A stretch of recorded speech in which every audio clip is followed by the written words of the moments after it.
So I'm really pleased that everybody is here tonight. I always prefer to be in a room together because then you don't have the worry of tech, because evolution supplied the connection tech in our heads and our bodies. Um, but if anything doesn't work tonight, please say in the chat that you can't hear me or you can't see the screen, and we'll just endeavor to fix it. And in a worst case scenario, we'll just figure out how I stop sharing and we'll just chat. And the reason I like to say that is because then people can let go of their anxiety if it doesn't work, including me, and know that it's going to be okay, even if it didn't go as planned. And that actually is the key message that relational theory brings us, the insights of Colvin bring us, attachment, trauma, adverse childhood experiences, whatever you want to call it. If you can make connection work, then even when things become difficult, you haven't sacrificed the thing that helps people to feel safe. So I like doing that these days, even with tech. Okay, so I brought along tonight themes like we are born expecting relationships, or we might have called that this. We are born relational. But the thing I like about playing with my titles, because I always do this now, I play with titles because I can't settle on a particular one. What I want to do is to play with different ways we might describe an idea, because sometimes when you have different words, you come at it from a different angle. So we might have called tonight, we are born relational, which is basically what Fliss said a minute ago. But actually, if I put it that way, here's what actually happens. In people's heads, you go, we are born relational. Why does that sound confusing? Why do I not even actually really know what that means? So when we use the word relational, it's not a word we often use, so it actually doesn't work very well in our language and in our conversations around this, even if it's true. So I could have pushed that further. Do we understand that trauma, if we want to use that word, and I'm going to come back to that, do we understand that that comes out of relational dynamics? And now we've got even more words that people are like, Suzanne, I don't really know what that thing is. What is a relational dynamic? Okay, so I hope that your head is sort of going, I'm kind of with you, but I'm kind of not. Because what I'm trying to get us to do, because we're Pen Green and you're here for a Pen Green event, is I'm trying to help us to push our levels of language, our levels of understanding, our levels of slight anxiety about language, so that we can think about how we talk about this core idea. And I always like to help people to know, okay, so yes, I'm Suzanne Zeedyk. That was a lovely introduction that Fliss gave me and that I had last time I was with Pen Green Live. For anyone who's here and hasn't been to any of my events, I'm really a scientist. I'm really meant to be here at the University of Dundee.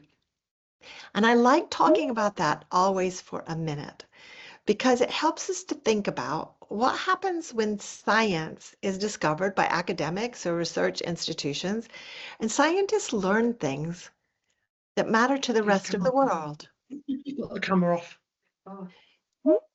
In this case, what happens when we learn things about how babies function or how human beings function, and the rest of the world doesn't get to know it because it stays in an academic environment?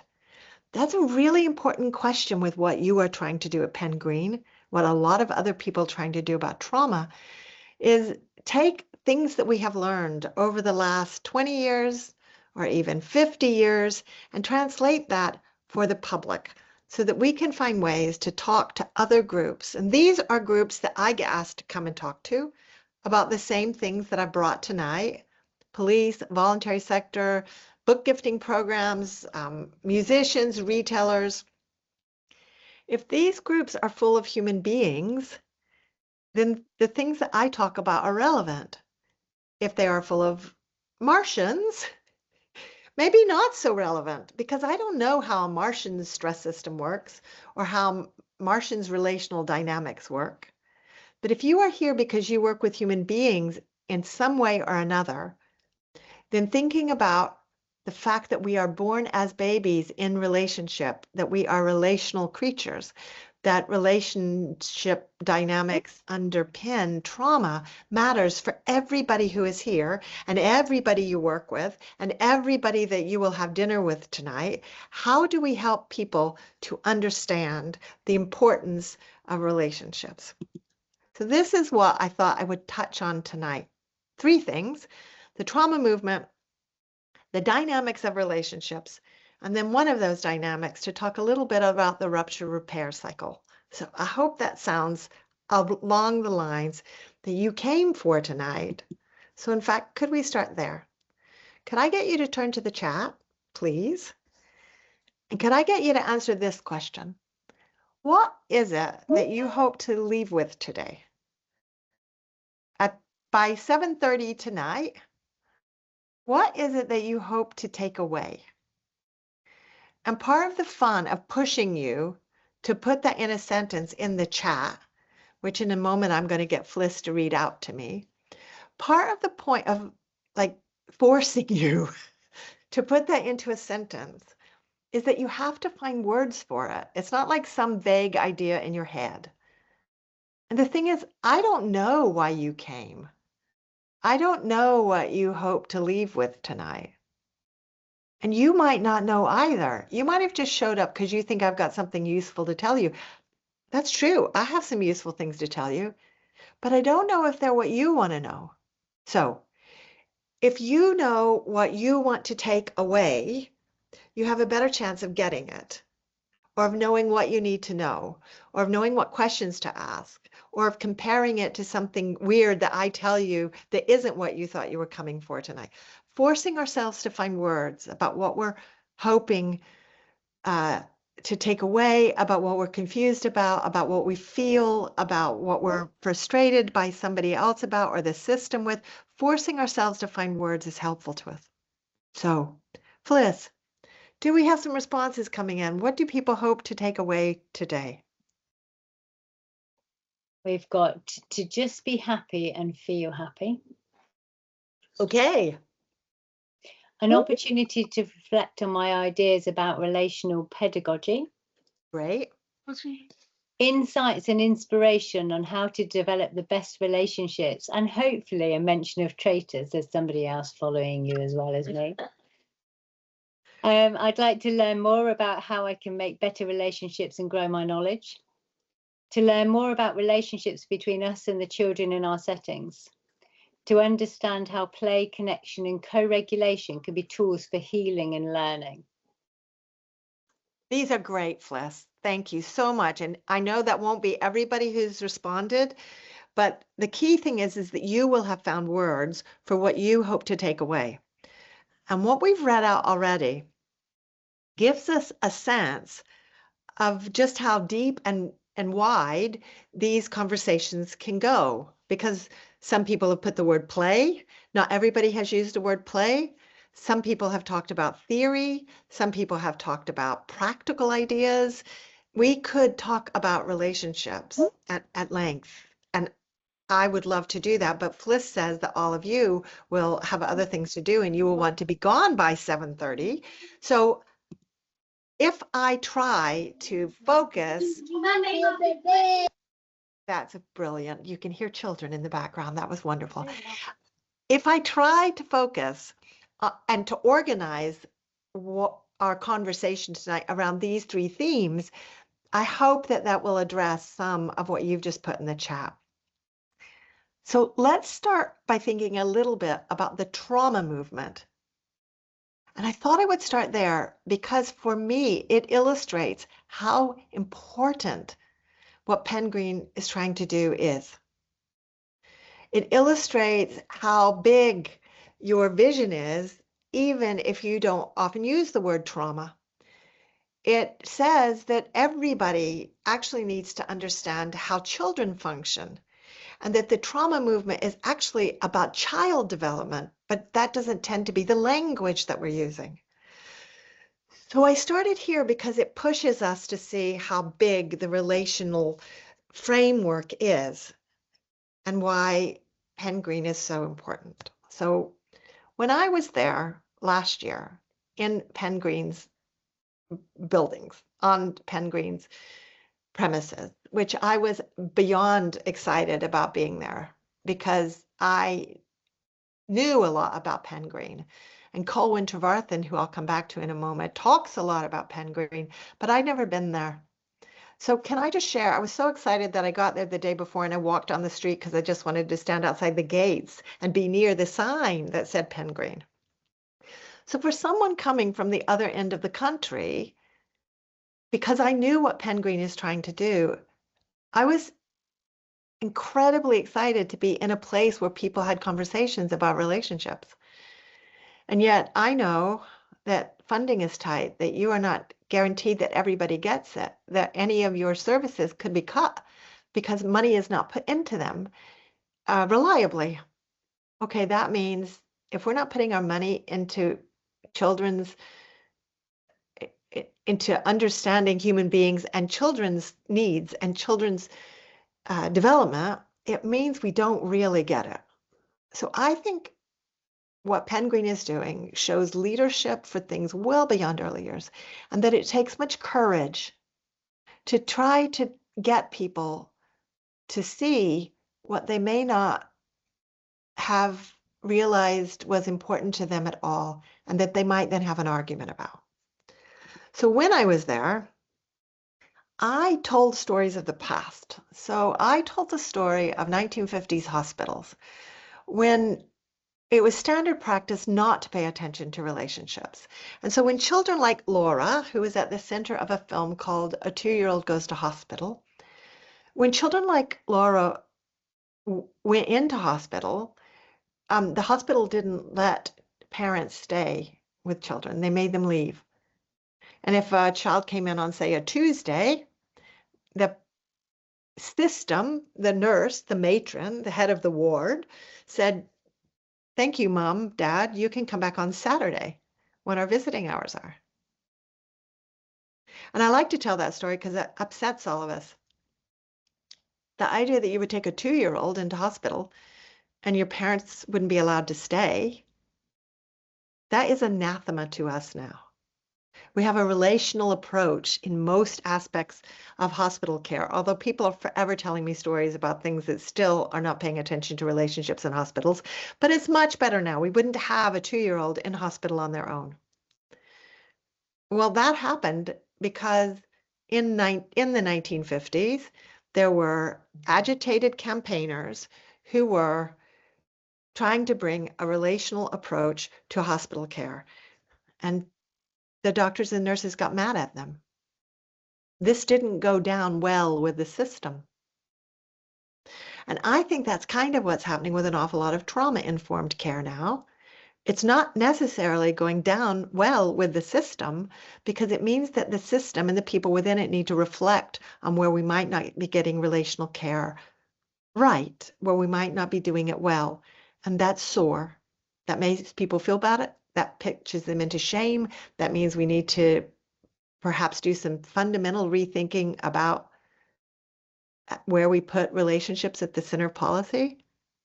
Somehow I hope that if you know that there is always resistance, then it helps you to make sense of where you get frustrated. It helps you to know that when Pengreen talks about relationships in the early years, which is the title we had in September, we're not actually talking about the early years. We're actually talking about relationships in human beings, and that we need to have a lot more small group conversations on real world challenges and opportunities if we're going to understand what is driving trauma, since many people are using that language. So let me tell you about a little bit of that, just in case that's not the language you've been using and it's not the framework through which you see whatever your job is. In Scotland, in the past over the past year, throughout 2025, we were celebrating something called Scotland's ACEs Journey. And the reason we were doing that is because for 20 years, we had been exploring adverse childhood experiences, which is what ACEs stands for anybody who doesn't have that language. So adverse childhood experiences are basically when you have relationships that are scary, or relationships that are neglectful, or relationships that are unpredictable, or relationships that are confusing and don't make sense, or relationships that are untrustworthy, unreliable, not rhythmic. They're scary. They get into your stress system. And so the language of adverse childhood experiences first came to Scotland in 2005 by the police. And for 20 years, there has been a conversation, not amongst everybody, but amongst a lot of people. And so we wanted to tell that story, and we've marked 20 years over the whole of last year. And here's an image of one of the many things that happened in those 20 years. We had some very big conferences. This is what it looks like when 2,000 people are together in a really big, basically concert hall to talk about childhood trauma, childhood relationships. And so I'm showing that picture so we can think people actually want to talk about these edgy, uncomfortable topics. Over the course of this year, we've been offering on a weekly basis something called the Taking Action podcast, where we interviewed people who had taken action to increase the quality of relationships, to address childhood trauma, to think about what communities feel like. Here are those 30 podcasts. And I wanted to pop this in because it helps us to go, these are real people. These are people who just decided to take action on the basis of understanding how important relationships are. People who work in justice or in communities or in education or in care or in creative arts or in health. So we just told their stories. You might be interested to follow that podcast and find out, are there stories there that would be of help to you? But the one that came out just as we crossed over the year by Warren Larkin is particularly relevant to tonight. And in a second, I'm going to play you in fact, I'm going to play it for you now. So Warren Larkin is actually based in England. He is not based in Scotland, but he knows a lot about what is happening in Scotland. And in it, I'm just going to play you a little clip from it. He says something that I think is uncomfortable. He says Scotland is doing really well. There's a lot of people in the conversation. And then he goes on to say he doesn't really think that conversation is happening in England. In fact, elsewhere in the podcast, he says in England, we only have tumbleweeds, which I thought was a very interesting phrase. We have disconnected organizations or people who are trying to do things, but they are not integrated. I wanted to bring that little clip so that you could think, really? Is that how it looks to this guy named Warren Larkin? Is that how it is? Do I have that view? Because there are lots of organizations in England that are doing stuff around trauma. So there's an organization called Trauma Informed Schools. They're doing fantastic work. There's an organization called the Trauma Informed Consultancy. They're doing fantastic work across a number of sectors. There's Warren himself. He has Warren Larkin Associates, which he set up himself.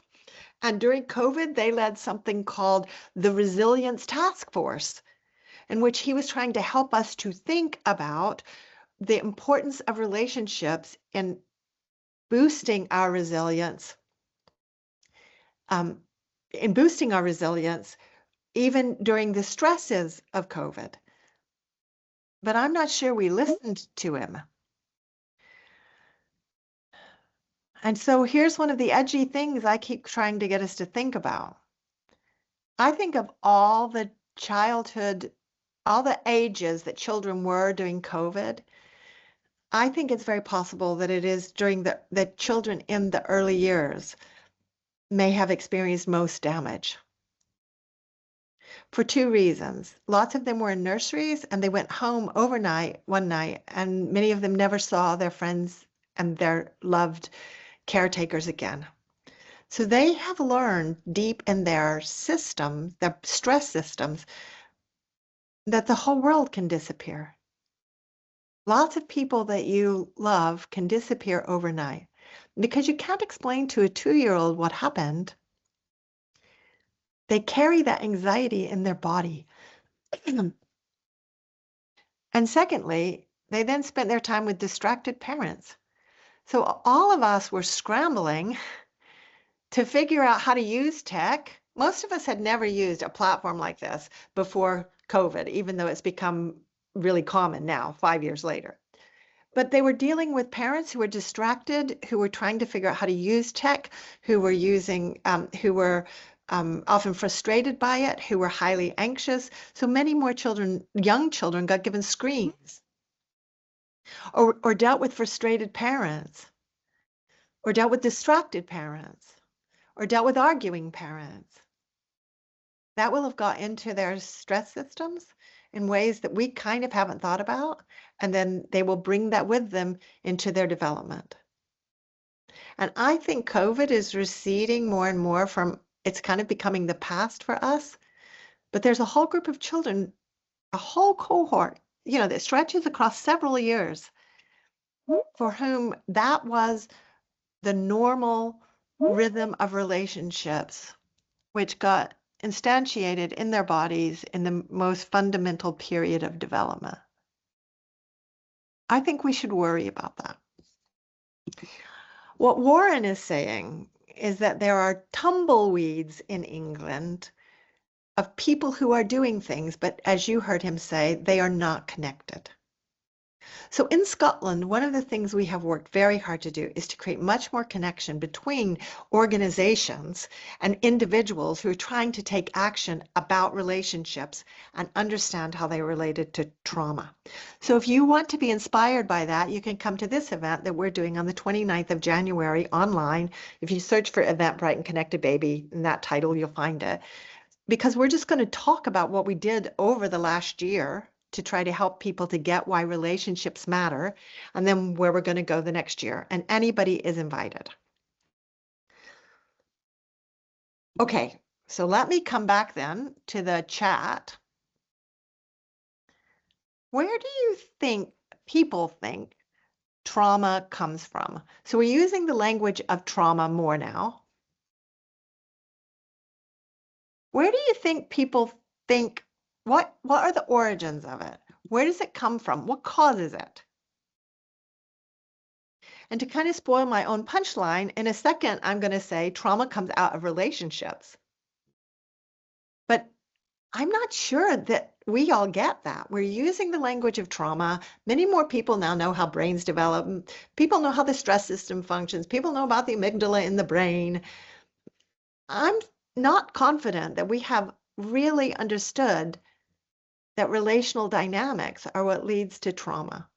So can you push yourself to go, where do I think people think trauma comes from? What are its origins? What causes it?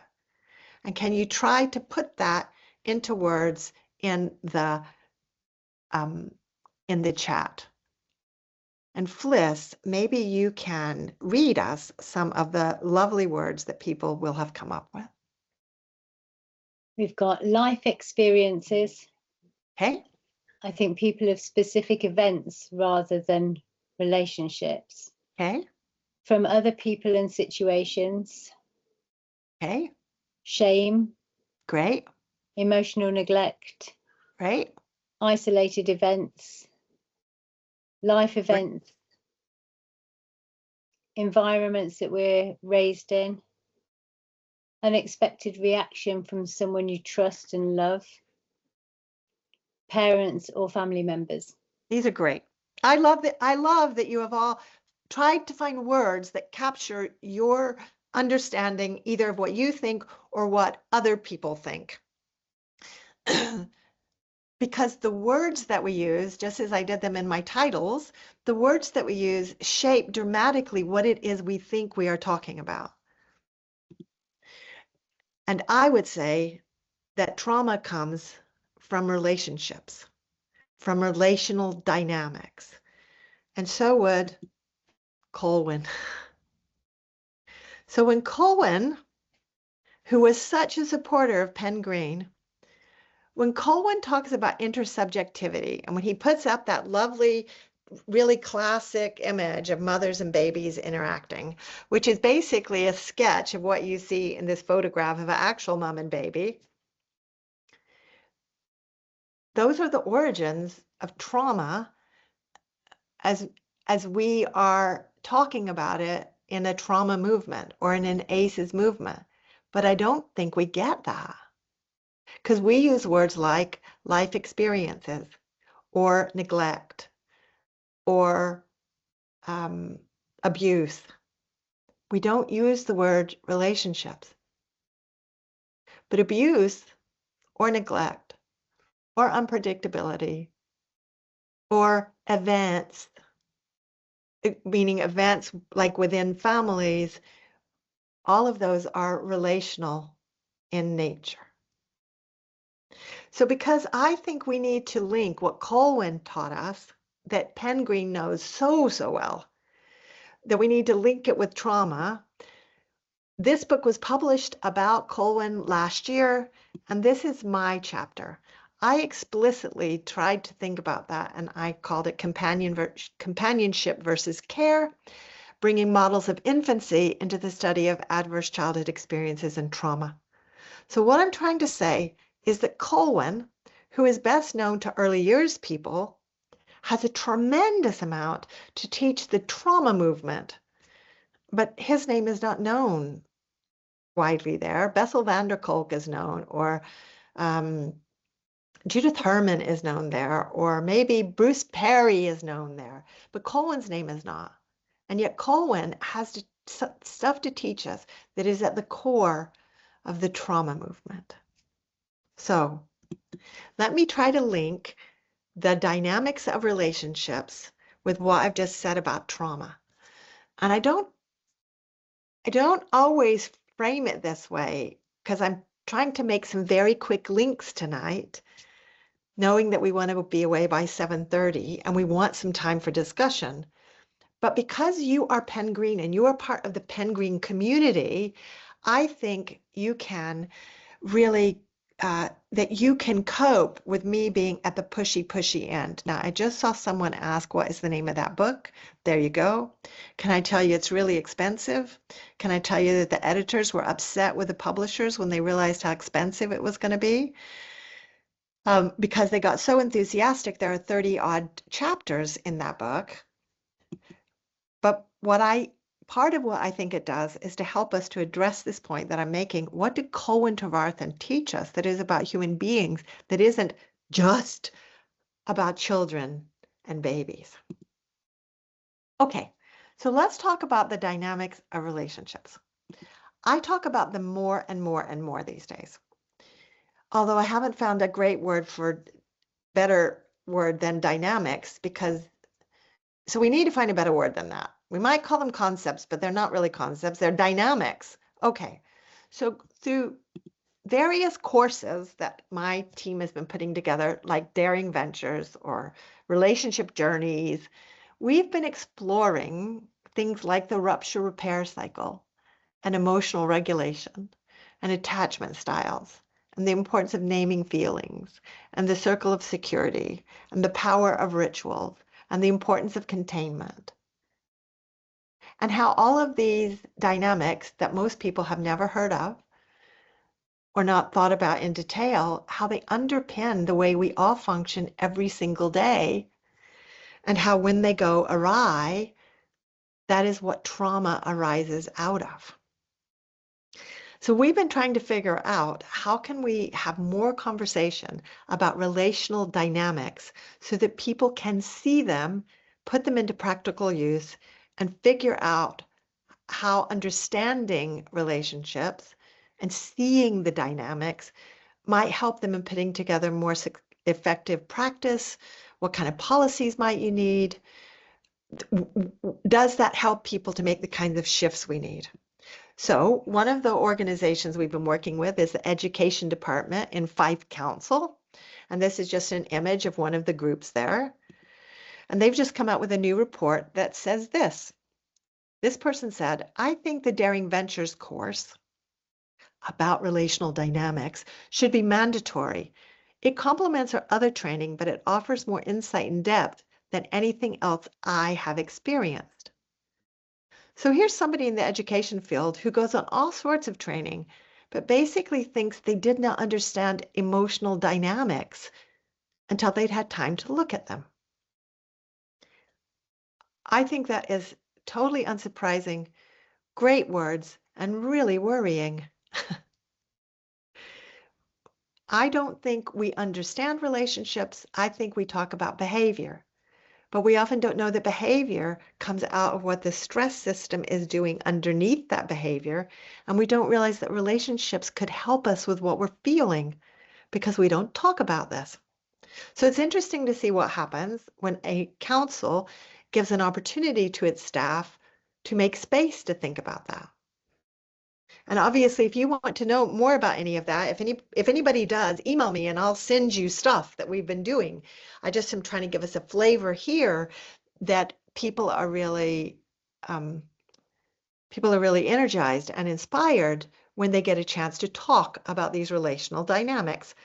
Relational dynamics like the rupture repair cycle, co-regulation, drama triangle. They're really energized by that. But here's another way I've tried to do this. The Traitors, which is a reality television program on for anybody who's not watching it, the Traitors are full of relational dynamics. We are watching these dynamics play out in front of us, but most people don't realize they're watching it because they don't know what to look for. So for anybody who's not watching it, this is where the Traitors started. You take 22 people who are strangers, you put them together in a castle, and then you be mean to them. So you cause them to play a game whose rules say you have to backstab, you have to lie, you have to betray, you have to do mean things to people who actually you're also building relationships with, who quite quickly they begin to like. It's a really traitorous world. Is that what the world is actually like? Or are we more connected than traitors implies? Is traitors actually a version of the world that Donald Trump wants? Or is it a game? Is traitors the kind of world that our politics in the UK are shifting toward? Or is it TV entertainment? I want us to ask really uncomfortable questions because I see it as a mirror of who we are rather than just entertainment. So I have been posting on my LinkedIn account every day something about traitors. And the reason this is funny is because I don't even like reality TV. But this particular program is so good at showing us relational dynamics in action. So here is one of those dynamics. These are parting rituals. So these are people saying goodbye at the end of the night. They're about to go to sleep in their rooms, and just before the clock strikes 12 and they have to part, people are automatically engaging in parting rituals. No, that's not part of the rules. They're just doing this because they're human. So do families,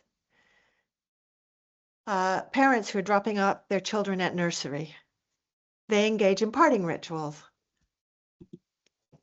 quite spontaneously and unconsciously.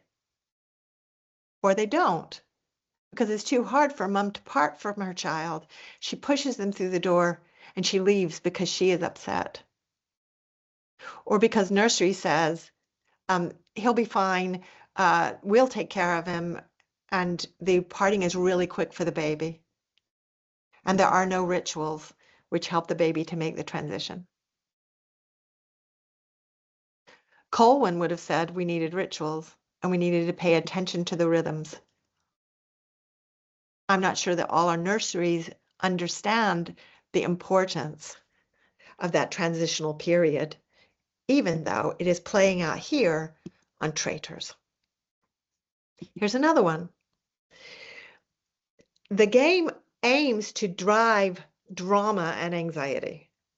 So as they're driving into the castle for the first time, we can see all sorts of emotional heightened, all sorts of emotions heightened.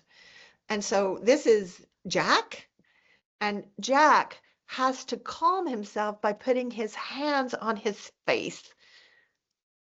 He's dealing with his stress system in really spontaneous ways that he's not aware of. But the woman sitting next to him, her name is Judy. She doesn't do any of this. Judy is not dramatic. If you watch carefully, Judy puts all of her energy into her hands and she presses them really tight together. So Judy presses her feelings, whereas for Jack's, they get bigger. Here's Reese. I've circled him. When Reese sees Claudia for the first time, he can't cope with it. Not easily, so his hands go to his forehead because he's so excited about seeing this television star. But interestingly, the woman next to him, Ellie, she's not so overwhelmed. She's able to go, hi, Claudia.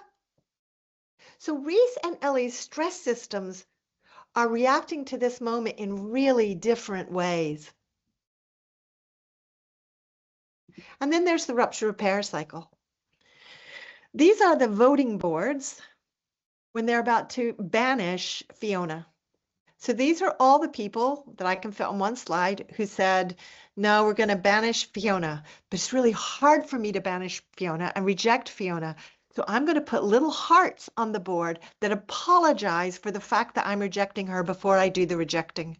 It's like an advance apology, but it's also warped because they're going to reject her anyway, because that's what the rules say they have to do.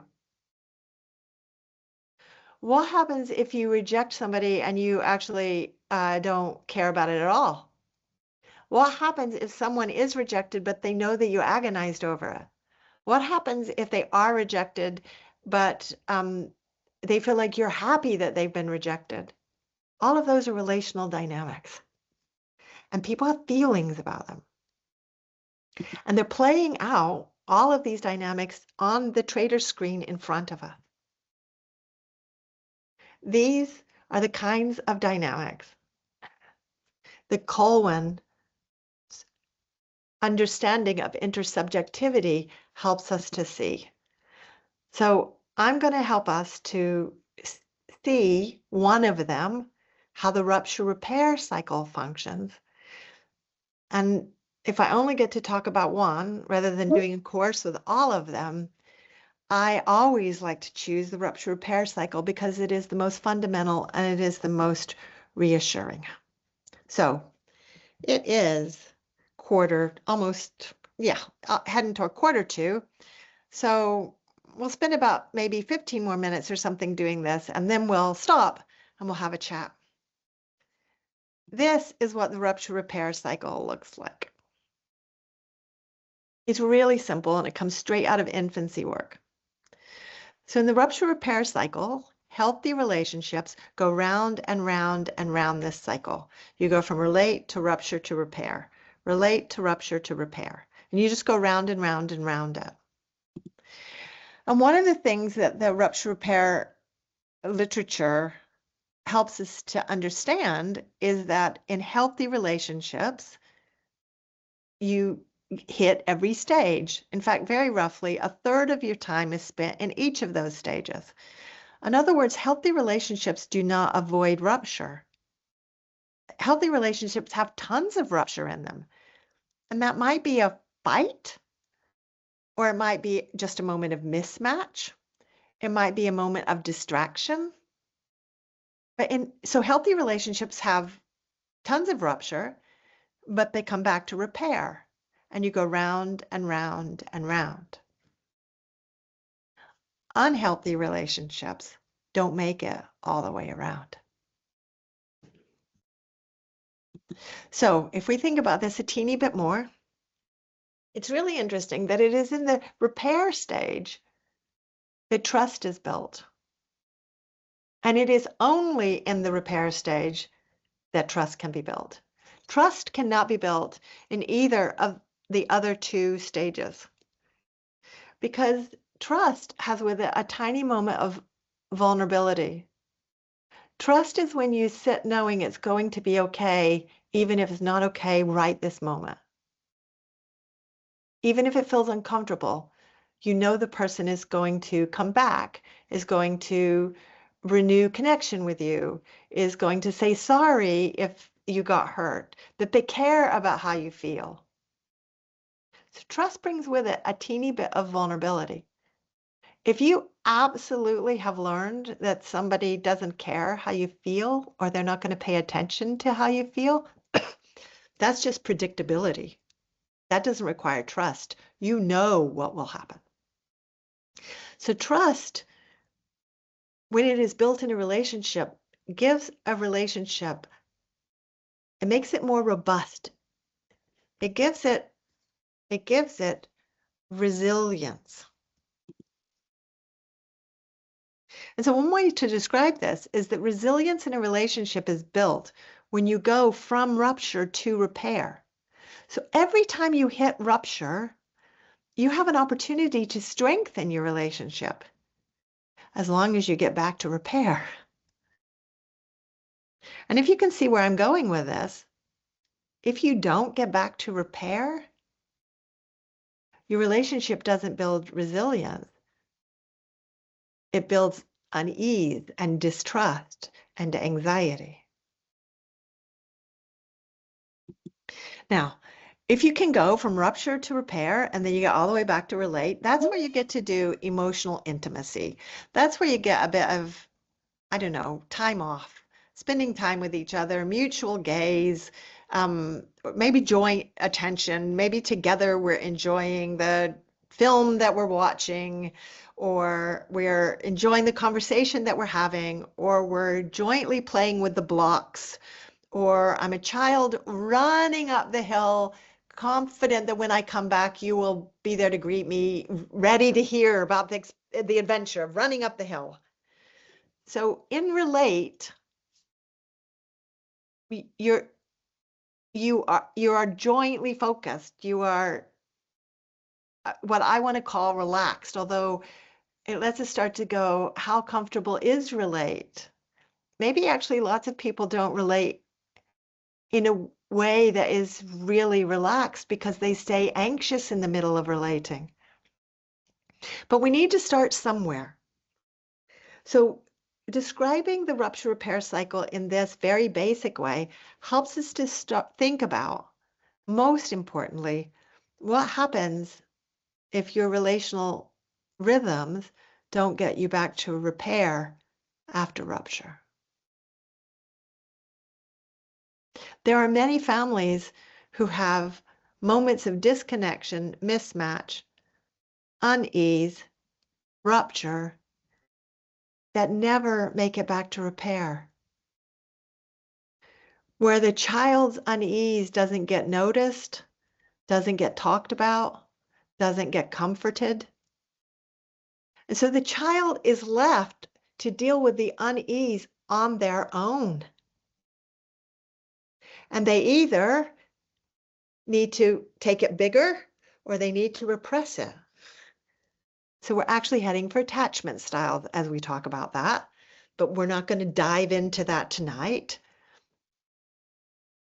If we can just stick with, if you think about the rhythms that Colwyn would have talked about, that lovely picture of intersubjectivity has the mom and the baby looking at each other. That's a moment of relate. What rupture does is say, what happens when we come out of relating? We become disconnected. And for human beings, because we're born intersubjective, that's a moment of anxiety for babies. And it's actually a moment of anxiety for tons of adults. So a rupture might be dropping off at the beginning of the day, or the pickup at the end of the day, or the stopping of the activity to go for lunch, or the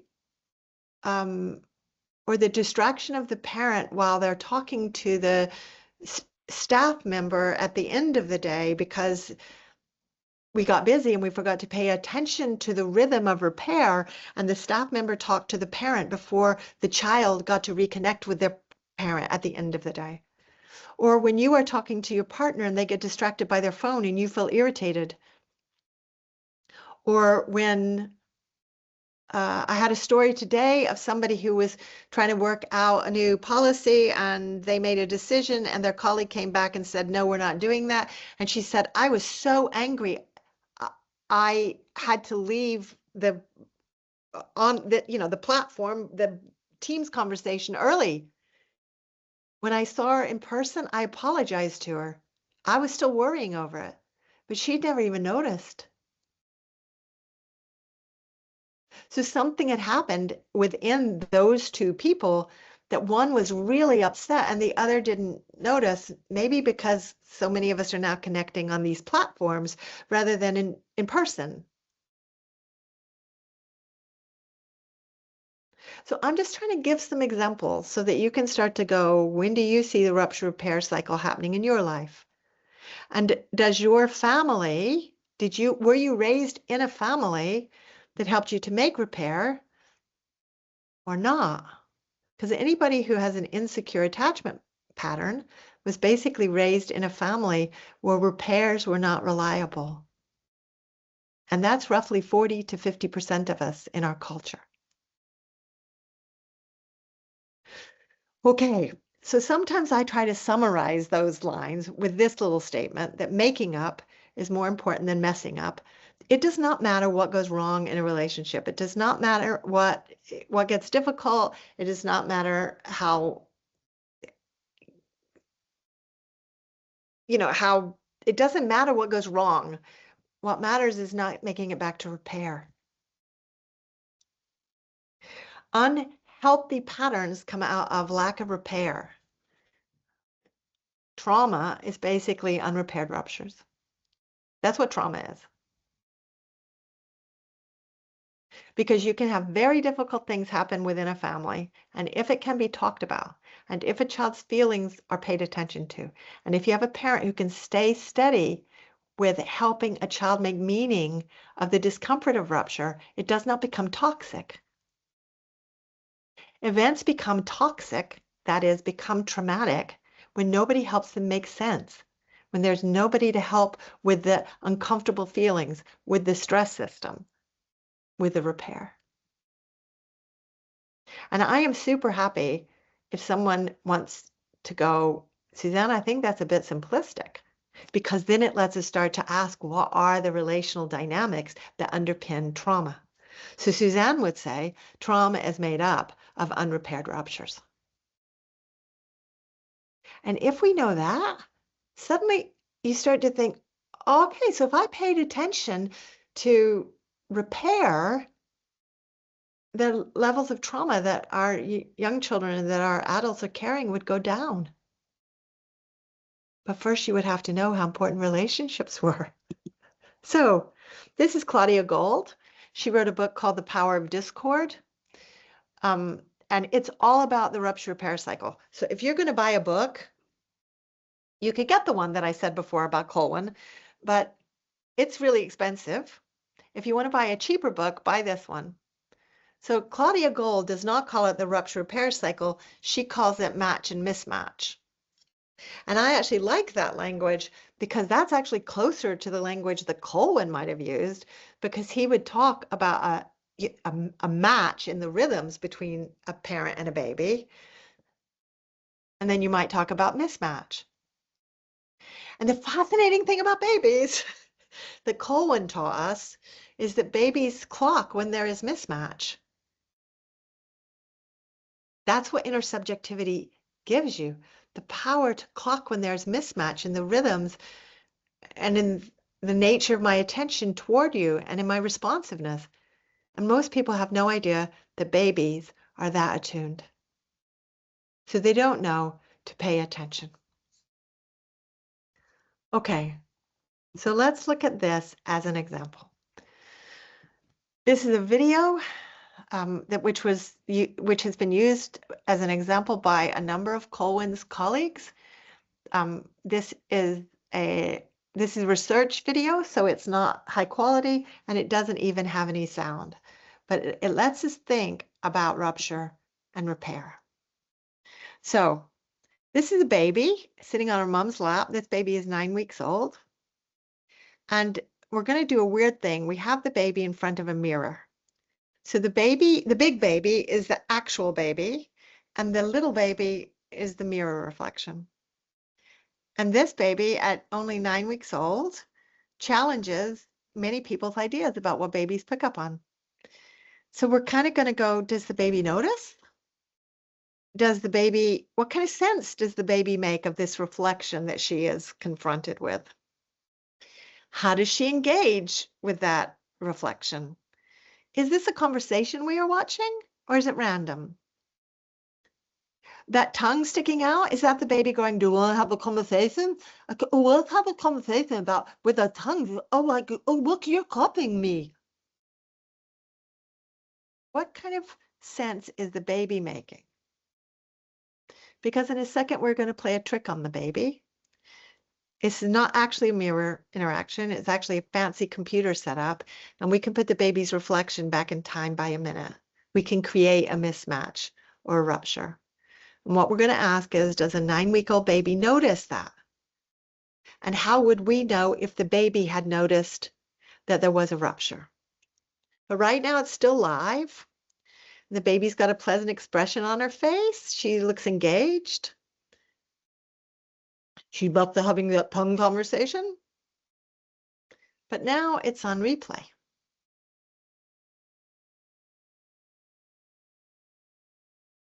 And your question to yourself is, do you think the baby has noticed? And if you think the baby has noticed, what is the baby doing that makes you believe the baby has noticed? Or if you think the baby hasn't noticed, what would the baby need to do for you to think the baby has noticed a change in the rhythm of the interactions between herself and her friend? So here's the baby trying harder now. A minute ago, we were having a conversation. Now the baby's looking down. The baby didn't look down in the previous clip. Now the baby comes back. But big sigh. Maybe those are all signs that the baby's body is coping with the disconnection that she's spotted. So in a second, we're going to do one more thing. We're going to play another trick on the baby. We're going to put it back to live. Effectively, we're going to create a repair, and we're going to see if the baby notices that. But right now, it's still disconnected. The baby's still stiller. Baby's facial expression has changed. And now it's back to live.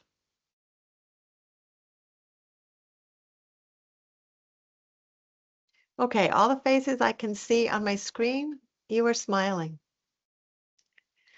Does that mean you think the baby noticed the repair? And if you really think that, what does that say that a 9-week-old baby has spotted a rupture and the repair, and that they seem to have feelings about that are lodged in their body?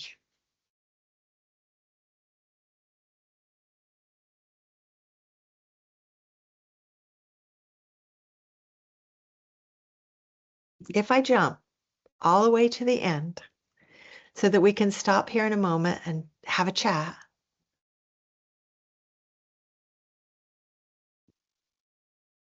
this is one of the titles that I used.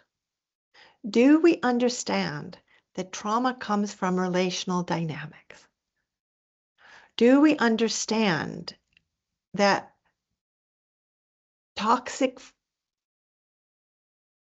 stress experiences, which are at the heart of trauma, do we understand that they come out of the feeling that nobody's got our back, that we are disconnected, that life is scarier because we're having to do discomforted feelings on our own? Do we understand that babies notice connection and disconnection from the moment that they are born?